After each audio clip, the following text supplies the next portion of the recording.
13. pencere. وَاِنْ مِنْ شَيْءٍ اِلَّا يُسَبِّحُ بِحَمْدِهِ sırrınca her şey lisan-ı mahsusu ile Halık'ını yad eder, takdis eder. Evet, bütün mevcudatın lisan-ı hal ve kal ile ettiği tesbihat, bir tek Zat-ı Mukaddes'in vücudunu gösteriyor. Evet, fıtratın şehadeti reddedilmez. Delaleti hal ise, hususan çok cihetlerle gelse şüphe getirmez.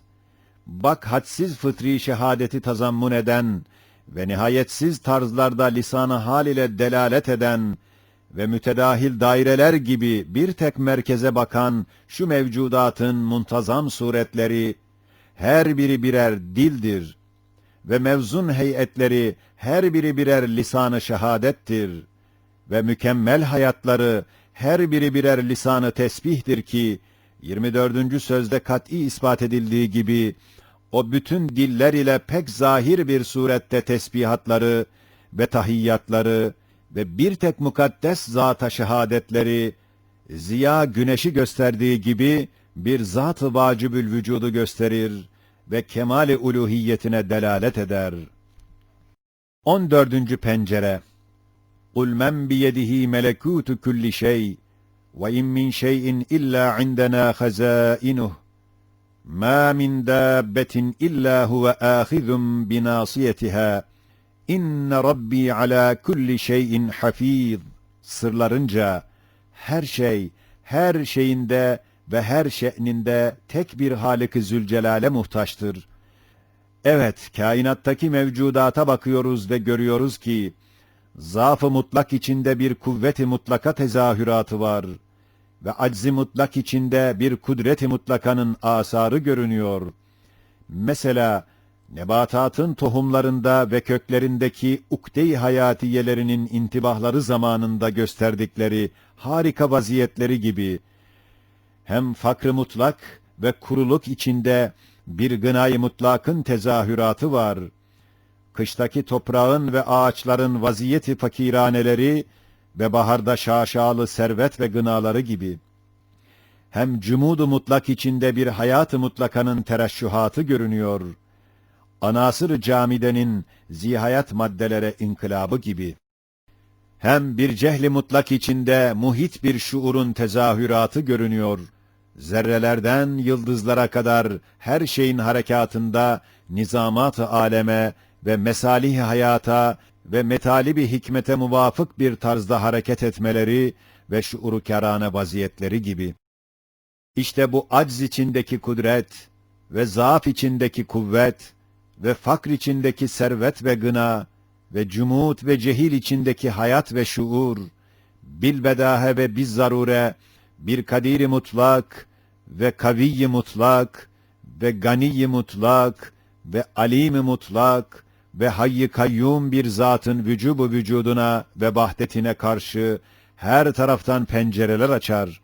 Heyeti mecmuası ile büyük bir mikyasta bir cadde-i nuraniyeyi gösterir. İşte ey tabiat bataklığına düşen gafil! Eğer tabiatı bırakıp kudret-i ilahiyeyi tanımazsan, her bir şeye, hatta her bir zerreye hadsiz bir kuvvet ve kudret ve nihayetsiz bir hikmet ve meharet, belki ekser eşyayı görecek, bilecek, idare edecek bir iktidar, her şeyde bulunduğunu kabul etmek lazım gelir. 15. pencere. اَلَّذ۪ي اَحْسَنَ كُلَّ شَيْءٍ خَلَقَهُ sırrınca, her şeye o şeyin kabiliyeti mahiyetine göre kemali mizan ve intizam ile biçilip, hüsnü sanat ile tertip edilip, en kısa yolda, en güzel bir surette, en hafif bir tarzda, istimalca en kolay bir şekilde, mesela kuşların elbiselerine ve her vakit tüylerini kolayca oynatmalarına ve istimal etmelerine bak, hem israfsız hikmetli bir tarzda vücut vermek, suret giydirmek, eşya adedince diller ile bir sani hakimin vücubu vücuduna şehadet ve bir kadir-i alim-i mutlaka işaret ederler. 16. pencere. Ruh-i zeminde mevsim be mevsim tazelenen mahlukatın, icat ve tedbirlerindeki intizamat ve tanzimat, bilbedahe bir hikmet-i âmmeyi gösterir.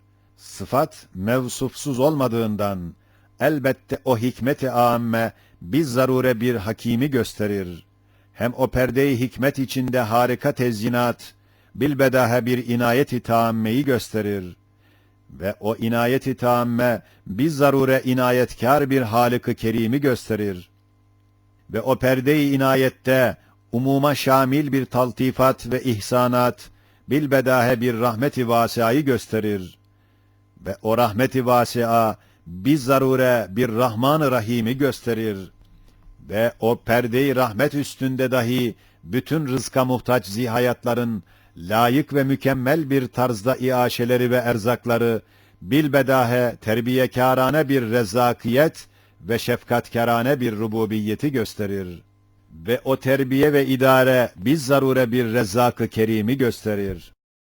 Evet, zeminin yüzünde kemali hikmetle terbiye edilen ve kemali inayetle tezyin edilen ve kemali rahmetle taltif edilen ve kemali şefkatle iaşe edilen bütün mahlukat, birer birer bir saniye Hakim, Kerim, Rahim, Rezzak'ın vücubuna şehadet ve vahdetine işaret ettikleri gibi, yeryüzünün mecmuunda tezahür eden ve umumunda görülen ve kast ve iradeyi bilbedahe gösteren hikmet-i âmme ve hikmeti dahi tazammun eden umum masnuata şamil inayet-i tâmme ve inayet ve hikmeti tazammun eden ve umum mevcudat-ı arziyeye şamil olan rahmet-i vâsi'a ve rahmet ve hikmet ve inayeti de tazammun eden umum zihayata şamil bir surette ve gayet kerimane bir tarzda olan rızk ve iaşe-i umumiyeyi birden nazara al, bak. Nasıl ki elvan-ı seb'a ziyayı teşkil eder ve yeryüzünü tenvir eden o ziya nasıl şüphesiz güneşi gösterir, öyle de o hikmet içindeki inayet ve inayet içindeki rahmet ve rahmet içindeki iaşe-i rızkı nihayet derecede hakim, kerim, rahim, rezzak bir vacibül vücudun vahdetini ve kemali rububiyetini büyük bir mikyasta yüksek bir derecede parlak bir surette gösterir. İşte ey sersem münkiri gafil, göz önündeki bu hakimane, kerimane, rahimane, rezzakane terbiyeti ve bu acip ve harika ve mucize keyfiyeti ne ile izah edebilirsin? Senin gibi serseri tesadüfle mi? Ve kalbin gibi kör kuvvetle mi? Ve kafan gibi sağır tabiatla mı? Ve senin gibi aciz, camit, cahil esbapla mı? Yoksa nihayetsiz derecede mukaddes, münezzeh ve müberra, mualla ve nihayetsiz derecede kadir, alim, semi, basir olan Zat-ı Zülcelal'e, nihayetsiz derecede aciz, cahil, sağır, kör, mümkün, miskin olan tabiat namını verip, nihayetsiz hata işlemek mi istersin? Hem güneş gibi parlak şu hakikatı hangi kuvvet ile söndürebilirsin? Hangi perdeyi gaflet altında saklayabilirsin? 17. pencere. İnne fissemâvâti vel ardı leâyâtin lil mu'minîn. Zeminin yüzünü yaz zamanında temaşa edip görüyoruz ki, icadı eşyada müşevveşiyeti iktiza eden ve intizamsızlığa sebep olan nihayetsiz sehavet ve bir cudu mutlak, gayet derecede bir insicam ve intizam içinde görünüyor. İşte zemin yüzünü tezyin eden bütün nebatatı gör. Hem mizansızlığı ve kabalığı iktiza eden icadı eşyadaki sürat-i mutlaka dahi kemali mevzuniyet içinde görünüyor. İşte zemin yüzünü süslendiren bütün meyvelere bak. Hem ehemmiyetsizliği, belki çirkinliği iktiza eden kesret-i mutlaka dahi kemali hüsnü sanat içinde görünüyor. İşte yeryüzünü yaldızlayan bütün çiçeklere bak. Hem sanatsızlığı, basitliği iktiza eden icadı eşyadaki suhulet-i mutlaka dahi nihayetsiz derecede sanatkarlık ve meharet ve ihtimamkarlık içinde görünüyor.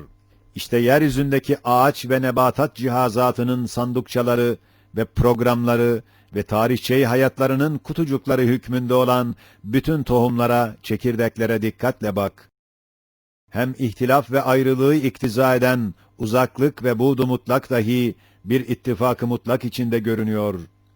İşte bütün aktar-ı zeminde zer edilen her nevi hububata bak. Hem karışmayı ve bulaşmayı iktiza eden kemali ihtilat, bilakis kemali imtiyaz ve tefrik içinde görünüyor.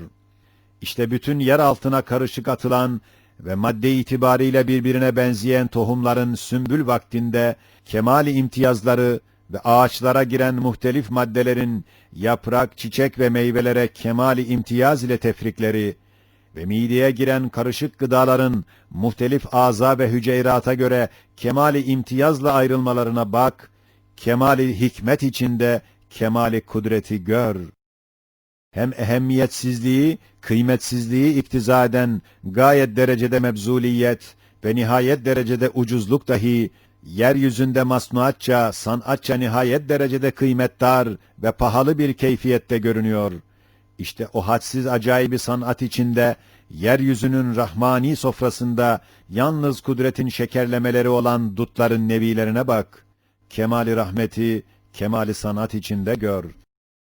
İşte bütün ruh-i zeminde gayet kıymetdarlık ile beraber hadsiz ucuzluk ve hadsiz ucuzluk içinde hadsiz ihtilat ve karışıklık ile beraber hadsiz imtiyaz ve tefrik ve hadsiz imtiyaz ve tefrik içinde gayet uzaklık ile beraber son derecede muvafakat ve benzeyiş ve son derece benzemek içinde gayet derecede suhulet ve kolaylık ile beraber gayet derecede ihtimamkarane yapılış ve gayet derecede güzel yapılış içerisinde sürat-i mutlaka ve çabuklukla beraber gayet derecede mevzun ve mizanlı ve israfsızlık ve gayet derecede israfsızlık içinde son derece çokluk ve kesret ile beraber son derecede hüsnü sanat ve son derece hüsnü sanat içinde nihayet derecede sehavet ile beraber intizam-ı mutlak.